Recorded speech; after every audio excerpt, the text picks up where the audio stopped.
오늘 우리에게 주신 하나님 말씀은 사도행전 3장 1절부터 10절까지 말씀입니다. 제가 읽겠습니다. 제9시 기도 시간에 베드로와 요한이 성전에 올라갈새 나면서 안진뱅이 된 자를 사람들이 메고 오니 이는 성전에 들어가는 사람들에게 구걸하기 위하여 날마다 미문이라 하는 성전문에 두는 자라.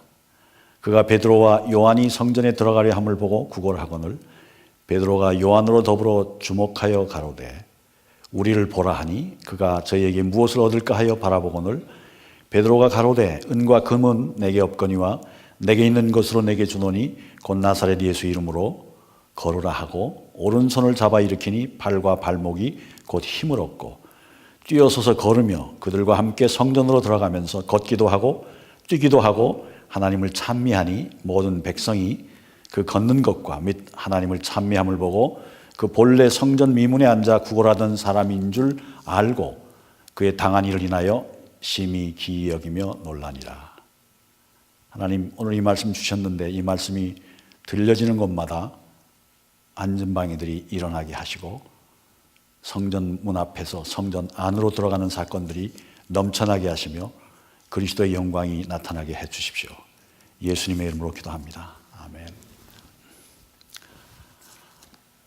미국의 미니애폴리스 베들레헴 배프티스트 처치의 존 파이퍼 목사님이 이런 책을 하나 썼는데 Let the nation be glad. The supremacy of God in missions. 민족들로 기쁘게 하소서. 선교에 있어서 하나님의 주권이라는 책에서 이렇게 말씀하고 있습니다. 선교는 교회의 궁극적인 목적이 아니다. 예배가 없기에 선교가 존재한다. 선교가 아니고 예배가 궁극적인 것이라고 말씀합니다. 왜냐하면 인간이 아니고 하나님이 궁극적인 목적이기 때문인 것입니다. 이제 세대가 다 지나가고 수많은 구원받은 자들이 하나님의 보좌 앞에서 얼굴을 조아릴 때 이제 선교는 더 있을 필요가 없는 것입니다. 선교는 잠정적으로 필요한 것이기 때문인 것입니다. 그러나 예배는 영원한 것이라고 말씀하고 있는 것입니다. 하나님 나라에서 목사나 선교사가 사역할 것은 없을 것입니다. 왜냐하면 찬양하는 자들만 있을 것이고 예배와 찬양은 영원히 계속될 것입니다. 선교는 예배로 시작되고 예배로 끝나게 되어 있는 것입니다. 예배가 없는 곳에 복음을 전해서 그들이 참으로 하나님을 예배하게 하는 것이 바로 선교의 사역인 것입니다. 목회자로서 또는 이 사역자로서의 부담은 내가 누구의 메시지를 듣고 은혜를 받느냐 하는 거예요. 또 하나의 부담은 참된 예배가 쉽지 않다는 거예요. 예배를 인도하는 것과 예배를 드리는 자가 되는 것이 다르다는 것입니다. 예배를 인도를 잘할 수 있지만 내가 참된 예배자가 되느냐 하는 것은 다른 얘기인 것입니다. 제가 선교지를 30번 이상 다니면서 선교사들의 고민을 볼 수가 있었어요. 선교사님들은 어디서 어떻게 언제 예배를 드리냐 하는 겁니다. 어떤 이는 홀로 드리고 어떤 이는 현지인들과 드리고 어떤 이는 가족과 드릴 수가 있어요. 그러나 다양하게 예배를 드리지만 사실 공동체로서 예배의 그 생명의 경험이 점점 적어질 때 나중에는 어떻게 될 것인가 하는 염려가 있는 것입니다. 저희 교회에서도 파송한 선교사가 있는데 그런 문제도 있는 것입니다. 왕 되신 하나님을 경배하는 기쁨을 잃어버리게 되면 그 결과는 참 염려되는 것이기 때문인 것입니다. 나의 최선의 것을 최고의 하나님, 궁극적인 그 하나님께 전부 드리고 그분의 말씀을 통해 은혜를 받고 하나님의 기쁨을 느끼게 되는 것이 신앙의 본질일진데 사역을 하면서 그 중요한 부분이 약화되거나 둔화되거나 무시되면 이것은 안타까운 것입니다. 결국 상황이 본질을 무너뜨리는 것이 될 수가 있다는 것입니다. 사도행전의 시작은 성령님의 사역으로 성령 충만의 역사로 베드로가 메시지를 전함으로 말미암아 시작이 되는데 베드로의 메시지를 듣고 즉각적인 반응이 나타나는 것입니다. 그들이 마음에 찔려서 형제들아 우리가 어찌할 거라고 질문을 하고 있는 것입니다. 우리는 교회에 와서 예배를 드리면서 우리가 어찌해야 됩니까? 라고 질문해야 하는 것입니다. 성령은 말씀을 통해 진리를 깨닫게 하고 각자의 죄를 강력하게 지적하는 것입니다. 베드로는 회개 세례를 받아서 죄사함을 얻고 성령의 충만함을, 성령을 선물을 받으라고 말하는 것입니다. 그리고 그 말을 듣고 그날에 세례받은 사람이 3,000명이나 된다고 성경은 말하고 있어요. 성령께서 인생들의 속에서 역사하신 내면의 사역인 것입니다. 어떤 기적보다도 가장 놀라운 것은 각자의 삶의 결단을 촉구하는 사건이기 때문인 것입니다. 교회는 계속되는 성령의 사역의 결과로 하나님의 일이 이루어지는 것입니다. 그들은 사도의 가르침에 전념했고 교제에 힘쓰고 떡을 떼며 일상생활에서 주님의 하신 일을 생각하는데 열심이었고 기도에 특별한 노력을 했던 것입니다. 그래서 사도행전 2장 43절에 보면 사람마다 두려워하는데 사도들로 인하여 기사와 표적이 많이 나타나니 라고 말씀하는 것입니다. 여기서 두려움은 공포, 포비아가 아닌 것입니다. 공경하는 마음, 존경을 통한 경외의 감정인 것입니다. 하나님께서 느끼는 거룩한 존경심이 바로 경외인 것입니다. 이 하나님에 대한 태도와 이 마음 때문에 사도들이 영적인 그런 권위를 갖게 되고, 그렇게 되면 영적인 지도력을 갖게 되는 것입니다. 초대교회 사도들의 권위는 기사와 표적에 의한 것이었지만 지금 오늘의 영적 지도자의 권위는 신앙을 실천하는 인격적인 삶이어야 하는 것입니다. 서번트 리더십으로서 멤버십 속에 역사해야 된다. 종으로서 지도력을 갖고 공중의 회중의 교회 성도들 속에서 인정돼야만 역사가 일어나는 것입니다. 그래서 거룩함에 이르는 깊은 영성을 위한 노력과 이에 따른 능력이 나타나게 되는 것입니다. 오늘 본문에서 이 베드로와 요한은 제9시 기도 시간에 성전을 향하고 있어요.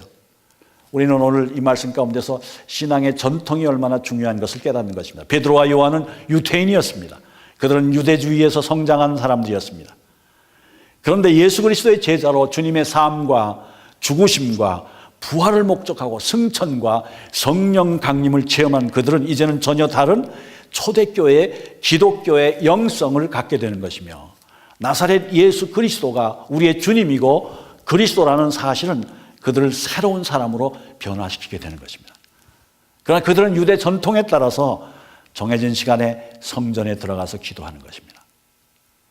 유대인의 낮은 아침 6시에 시작해서 저녁 6시에 끝납니다. 신실한 유대인들은 낮에 3번 기도했어요. 9시에, 아침 9시, 낮 12시, 오후 3시였어요.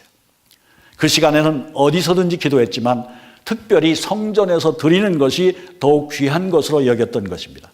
그래서 베드로와 요한은 새로운 믿음을 전하고 새로 탄생한 교회 지도자들이었지만 그들의 상황이 전통적인 신앙의 관습을 깨뜨리는 그런 일은 하지 않았어요. 그들은 새로운 믿음을 가졌지만 또한 옛 관습에 따른 기도의 형식을 따라서 지키고 있었어요. 기도는 너무나 중요하기 때문인 것입니다. 일반적으로 전통을 고수하면 본래 의미를 상실한다는 말이 있습니다. 그러나 외적인 형식, 패턴을 고정하면 미닝, 의미가 변질되기 때문에 미닝을 더욱 유지하고 보호하려면 패턴을, 형식을 깨뜨리는 지혜가 필요했던 것입니다. 우리는 기도 그러면 언제든 부담이 있습니다. 왜냐하면 변명이 있어요. 기도. 많은 사람들 가운데는 하나님이 어디든지 계시고 전지전능하신 분이고 그리고 영원히 변치 않는 분인데 내가 왜 그 하나님께 시시콜콜이 다 아뢰어야 할까? 하나님의 성품을 공부한 후에 이런 엉뚱한 생각을 할 수가 있는 것입니다. 다 하시는데, 알아서 해줄 텐데. 하나님이 나의 삶의 모든 계획을 다 이루시고 그리고 거기서 내가 어리석게 하나님께 더 구체적인 일을 한다는 것은 필요가 있는 것일까? 곰곰이 생각해 보는 것입니다. 종종 그런 생각 다 하실 텐데 하나님과 동행하면서 기도를 생활화하고 있다면 몰라도 이런 논리는 기도하지 않는 변명 또는 기도하지 않는 자기 합리화일 따름인 것입니다. 제가 지난 2월 9일에 뉴헤이븐, 뉴욕에서 한 1시간 반쯤 떨어진 뉴헤이븐이라는 곳에 가서 OMSC, 그러니까 Overseas Ministries Study Center라는 한 90년 된 미국의 선교 단체를 방문했어요. 거기에 리더 디렉터가 조나단 제이 벙크라는 선교사님인데 박사님이시죠. 근데 그분은 원래 주이시 유태인이고 캐네디안이고, 그리고 에티오피아에서 아버님이 선교를 수십 년 했고 이분도 에티오피아에서 자랐어요. 거기 들어갔다가 다시 추방을 되어서 나온 분인데, 그분 나이는 저하고 비슷한 분이었어요. 그런데 그분이 쓴 책 Missions and Money, 선교와 돈이라는 책에서 그는 이렇게 놀라운 말을 하고 있어요. 풍요로운 서구 사회에서 범람하고 있는 하나님으로부터의 독립, 하나님으로부터 독립을 선포하는 그 모습들이 교활하게 나타나고 있다는 것입니다. 그래서 그것이 어떻게 나타나냐, 실제적으로 기도의 가치에 대해서 이분들은 불가지론, 그러니까 기도에 대해서는, 영적인 신비한 체험에 대해서는 알 수도 없고 우리에게 알려지지도 않는다는 그런 생각을 하거나 회의주의에 빠져서 그걸로 아주 아름답게 이렇게 멋있게 하면서 기도를 약화시키고 있다는 것입니다. 이분은 이렇게 질문하면 어떻게 안전하게 또는 독립적으로 선교를 하는 분들이 정말 어떻게 기도할 수 있겠는가? 그들이 기도를 할 필요가 없는가? 이렇게 질문을 해요. 그러면서 그들이 기도에 대한 여러 가지 많은 변명을 하고 있지만, 그러나 이것은 너무 풍요로움 속에서 오는 결과라고 말해요. 저는 이 말씀을 보면서 가는 충격을 많이 받았어요. 왜냐하면 이건 서구 선교사들의 얘기예요. 한국 선교사들은 얘기를 안 하니까 잘 모르겠어요. 서구 선교사들은 그 내용을 하면서 거기에 풋노트가 있는데, 서구 선교사들의 기도에 대한 풋노트가 있어요. Evangelical Mission Quarterly 23 그리고 넘버 원인데 1987년 1월에 그 복음 선교 개간지에 1월에 써 있는 한 기사를 소개합니다. 필립 파샬이라는 사람의 아티클이 있는데 How Spirituals are Missionaries. 선교사들은 얼마나 영적인가 하는 제목이에요. 참 저는 깜짝 놀랐어요. 이거 책에 있는 얘기니까 제 기계는 37개의 여러 선교단체를 대표해서 32국에서 32나라에서 선교하고 있는 390명의 선교사들을 서베이한 결과인데 60%가 매일 11분에서 30분 기도한다. 반면에 11%는 매일 하루에 평균 5분 이상 미만의 기도를 하고 있다고 말하는 것입니다. 이것은 실제로 1987년에 서구 선교사들을 앙케이드를 해서 나온 결론이에요. 제가 그래서 이걸 보면서 이런 생각을 해봤어요. 베드로와 요한은 제9시에 기도하러 성전을 가고 있는데 나는 어떻게 기도하고 있는가?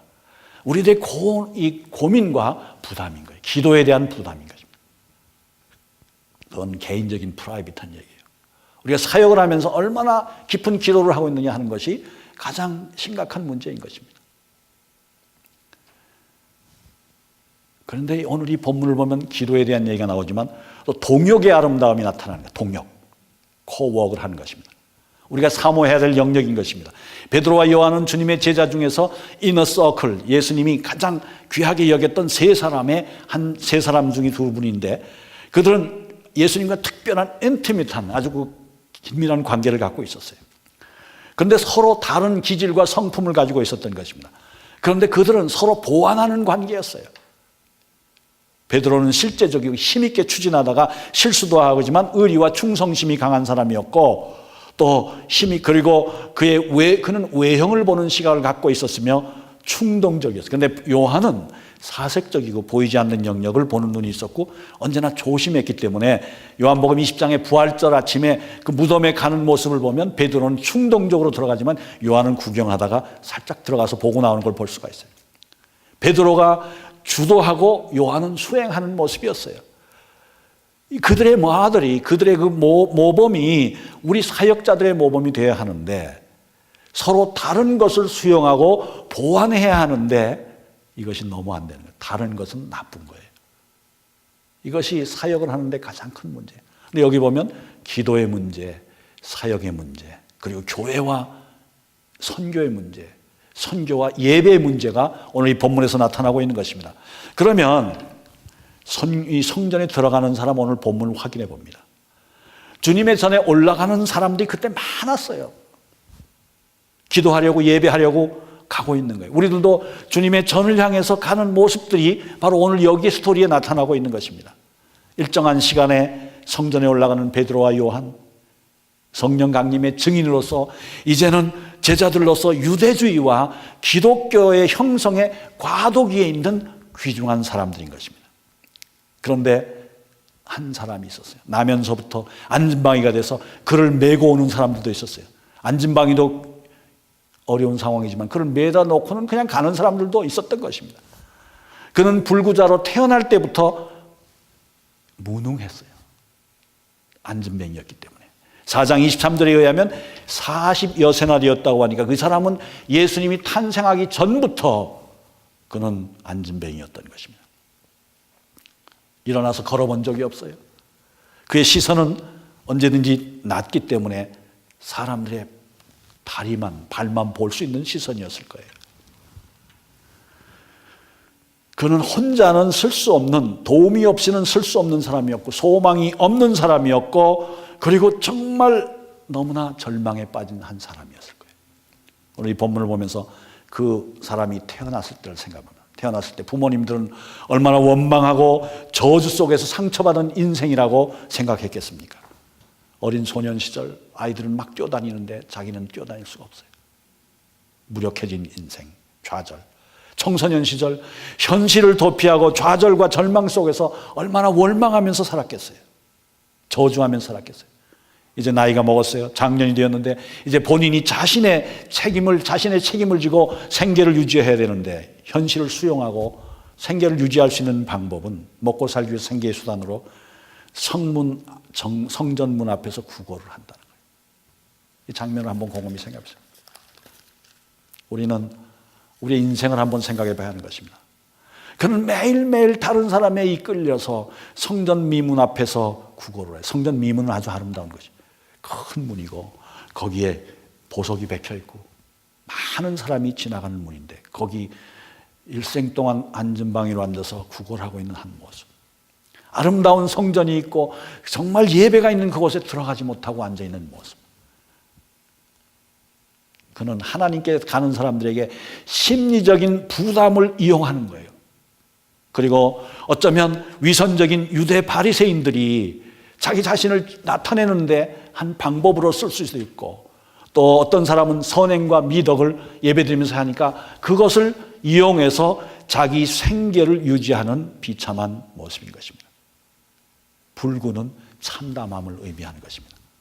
그런데 이 표적의 현실을 보면 3절에 보면 그가 베드로와 요한을 보고 눈으로 보고 구걸해요. 뭐라고? 돈 좀 달라고 얘기하는 거예요. 그는 체념하면서 소망이 없기 때문에 베드로와 요한을 보고 돈 좀 달라고 손을 내밀었을 거예요. 그런데 4절에 보면 베드로 요한이 그를 똑바로 쳐다보는 것입니다. 그리고 말합니다. 우리를 보라. Look at me. 이렇게 얘기하는 것입니다. 그래서 그는 그들에게서 무엇을 얻을까 기대하면서 그들을 또 바라보는 것입니다. 베드로가 말합니다. 요한은 그 곁에 서 있어요. 우리 잘 아는 말씀, 은과 금은 내게 없거니와 내게 있는 것으로 내게 주노니 곧 나사렛 예수 그리스도의 이름으로 걸으라라고 말하는 것입니다. 그리고 9, 7절에 보면 오른손을 잡아 일으켜서 발과 발목이 곧 힘을 얻고 뛰어서서 걸으며 그들과 함께 성전으로 뛰어 들어가면서 걷기도 하고 뛰기도 하고 하나님을 찬미합니다. Walking, jumping, praising God. 이것이 그의 모습의 변화예요. 나사렛 예수 이름으로 말미암아 걸을 때 그의 발목과 발은 40년 만에 처음으로 움직이기 시작했어요. 그 위치에서 그의 자리가 성문 앞에서 이제는 성전으로 들어가기 시작하는 거예요. 전혀 상상할 수 없는 일이 일어나요. 우리 가운데도 성전 문 앞에만 앉아 있는 사람이 있을 수 있어요. 어쩌면 구걸하는 것처럼 비참한 사람이 있을 수 있어요. 들어가질 못하는 거예요. 어떻게 들어갈 수 있느냐? 나사렛 예수 그리스도의 이름으로 일어나 걸어야지 들어가는 것입니다. 이것은 오늘 우리들의 표적인 거예요. 우리들의 기적인 것입니다. 3장 6절은 베드로 요한이 은과 금은 없어서 내가 돈이 없어서 참 죄송하다 그렇게 사과하는 게 아니에요. 베드로가 줄 수밖에 없는 그것은 그 은과 금과 비교해보면 상상할 수 없는 거예요. 은과 금은 마치 무슨 쓰레기와 같은 것이었을 거예요. 안진뱅이에게 은과 금을 주는 건 너무나 좋은 일이에요. 그것만이 우리가 할 수 있는 최선의 기술이라면 그건 너무나 좋은 것입니다. 그러나 그것은 단지 그 불구의 상태를 연장시키는 것일 뿐인 것입니다. 그러나 그에게 걸을 수 있는 힘을 주는 것은 그걸 구걸하는 거기서부터 자유함을 주는 거예요. 곰곰이 생각해 봐야 돼요. 우리가 어떻게 하겠는가? 결국 우리 기독교의 사역, 우리 크리스찬이티의 사역은 목회나 전교나 선교는 단지 어려운 사람들을 돕는 인도주의에 따른 구제가 아니라는 거예요. 교회는 교회나 선교단체보다도 구제를 더 잘하는 것이 얼마나 많은지 몰라요. 세상에 부자들이 더 많은 돈으로 할 수가 있는 것이에요. 이 구제의 노력은 단지 불구의 상태를 어느 정도 견디도록 도와줄 따름인 것입니다. 그러나 우리 기독교는 그 불구를 해결하고 그 상태를 끝낼 수가 있는 거예요. 그렇게 해서 구걸을 할 필요가 없도록 할 수가 있는 거죠. 성전 문 앞에서 성전 안으로 들어가서 주님을 예배하도록 해야 하는 것입니다. 요즘 보면 세상은요, 기독교에 대해서 사과하라고 외치는 것 같아요. 기독교는 언제든지 방어적이 돼야 돼요. 너희들이 뭐 하느냐? 그게 미안해가지고 뭐라고 얘기합니까? 우리의 부족함 때문에 위축을 느끼는 것이 사실 기독교예요. 이것이 우리의 현실이에요. 교회가 문제가 있다고 지적하는 거예요. 그럴 때 없다고 얘기할 방법이 없는 거예요. 그렇기 때문에 음과 근은 없지만 그러면서 사과하는 같은 모습인데, 그러나 베드로와 요한이 한 건 사과가 아니에요. 은과 금보다 더 중요한 나사렛 예수 그리스도 이름이 있다고 외치는 거예요. 우리는 그걸 가지고 있어요. 우리 기독교가 줄 수 있는 것은 개인적으로나 사회적으로나 그 자체가 가장 높은 가치를 가지고 있는 것이에요. 기독교는 조건을 해결하기보다는 근본을 해결해 주고 있는 것입니다. 원인을 다루고 있는 것입니다. 그렇게 함으로 필요한 조건도 다루게 되는 것이에요. 불구보다도 더 근본적인 치유를 이루는 것을 볼 수가 있어요. 결국 그것이 불구의 상황도 바꾸게 되는 것이었어요. 우리는 그 날 때부터 안진뱅이 된 40이 넘은 한 사람을 생각해 보는 것입니다. 많은 생각을 하게 돼 있어요. 나의 모습은 어떤가? 단지 그것을 보고 그리스도를 빼놓고 인도주의에 따라서 그들을 불쌍히 여기는 구제를 한다면 환경을 다루는 것이지 그 사람 자체를 다루는 것이 아니에요. 그런데 우리 기독교는 사람을 다루는 거예요. 사람. 이게 핵심인 것입니다. 예수님은 인생을 다뤘던 거예요. 그 사람이 회복되면 그 환경은 바꿀 수 있다는 것입니다. 이게 힘들어요. 사람을 바꿔야 돼요. 바꿀 방법이 없어요.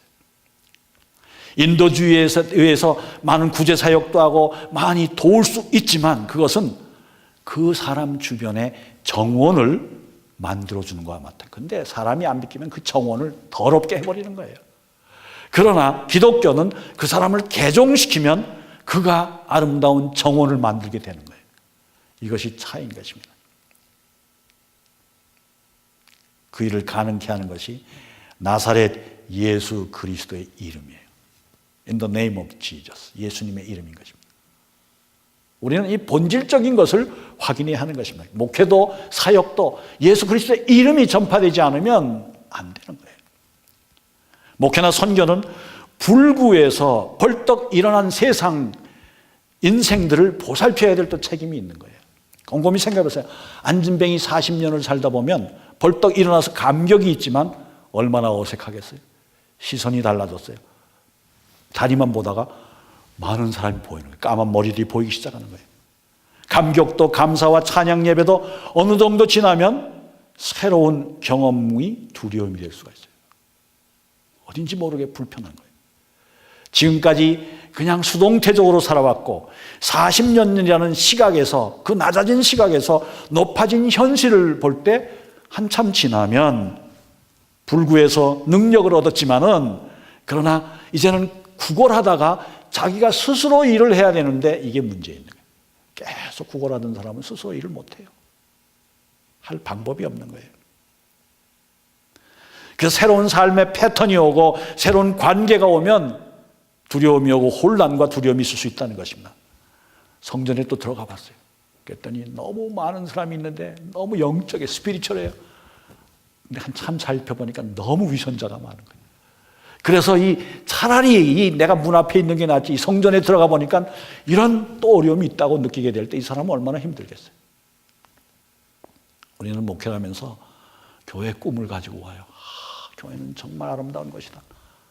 그래서 치유받고 들어와 보니까 위선이 있어요.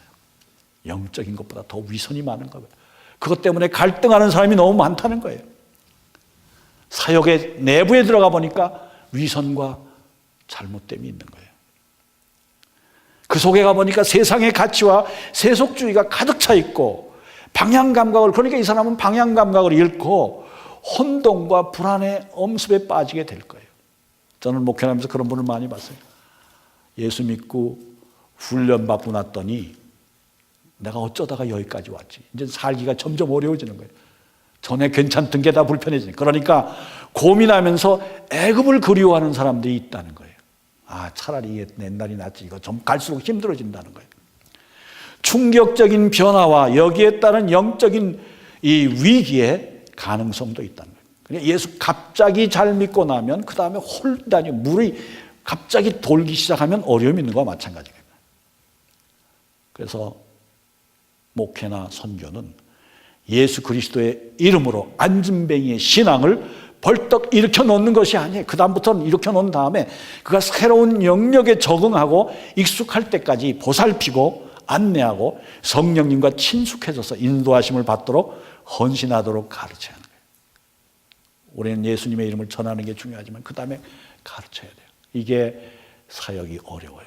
가르쳤는데 한참 지나면 원상복구하는 거예요. 이런 모습들이 있는 것입니다. 예수 그리스도의 제자가 되고 주님의 뜻에 순종하며 헌신의 길까지 가도록 성령님의 도우심을 받아 사역을 해야 되는데 그것이 잘 안 될 때가 너무 많아요. 매너리즘에 빠지고 당연히 여기고 그리고는 옛날 모습으로 돌아가는 모습 보는 것입니다. 결국 우리들이 그 성전문 앞에 안전방이 된 거지가 있어요. 그거는 뭡니까? 소망 없는 세상을 뜻하는 거예요. 소망 없는 세상인 거예요. 이 세상은 나사렛 예수 이름으로 일어나도록 해야 하는 것이 정말 큰 교회의 사역이고 선교의 사명인데 이것을 잘 감당하느냐. 다리를 절고 꼼짝 못하는 것처럼 세상은 소망이 없어요. 호플레스예요. 도움도 없어요. 헬플레스예요. 절망이에요. 그런데 교회는, 사역은, 개인과 사회, 세상을 향한 기독교의 사역은 예수님의 이름으로 그들을 잡아 일으켜야 되는 거예요. 그래서 성전문에서 성전으로 들어가서 아삽처럼 찬양을 했지만 지성소에 성소에 들어가지 못했던 그 모습으로 바꿔줘야 하는 것이며, 거지가 스스로 자기의 생활을 할 수 있도록 도와줘야 하는 것이며, 좌절해서 소망으로 지금까지는 그냥 끌려서 살았는데 이제는 긍정적으로 살도록, 이것이 사역이에요. 선교사님들이나 목사나 사역자들은 이것을 해야 될 것입니다. 주님을 소개하고 벌떡 일으키고 그 다음에 케어링을 해야 되는 것입니다. 예수 그리스도의 이름을 전하는 것과 능력을 행하는 것이 바로 이 사역인 것입니다. 사역을 하면서 우리는 이런 사역을 했나? 아니면 중요하지 않은 거 가지고 목숨 걸진 않았나? 또 개인적으로 적용해 보십시오. 나는 오랫동안 교회를 다녔는데 안진뱅이는 아닌가? 주님 앞에 참된 워십은 없고 그냥 문가에 앉아서 구걸하고 있는 신앙은 아닌가? 성전문 앞에서 성소로 들어가지 못하고 참된 워십을 체험하지 못하고 헌신과 모든 것이 제대로 되어 있지 못하고 거룩이라는 건 생각할 수 없는 그런 비참한 모습은 아닌가? 오늘 여러분의 삶 속에 이 말씀을 듣는 모든 분들의 삶 속에 적용이 있으기 바랍니다. 예수 그리스도만이 우리를 변화시킬 수 있습니다. 그 이름으로 일으켜야 합니다. 그러나 그 다음에 케어링을 해야 되는 거예요. 보살펴야 돼요. 내 사역은 과연 여기에 포커스를 맞추고 있는가? 아니면 나는 혹시 성전 미문 앞에 있는 안진뱅이처럼 살아가면서도 잘 모르고 있는 것은 아닌가? 오늘 이 본문은 우리에게 엄청난 도전을 줍니다. 예수 그리스도의 이름으로 일어나 걸어라. 이런 일들이 넘치기를 간절히 축원합니다. 하나님 감사합니다. 오늘 이 말씀을 주님 앞에 주님의 이름으로 전했습니다. 이 말을 듣는 분들마다 무릎이 힘을 얻고 약화된 사역이 강화되게 하시고 주님의 이름으로 승리하게 하여 주십시오. 예수님의 이름으로 기도합니다. 아멘. 설교하고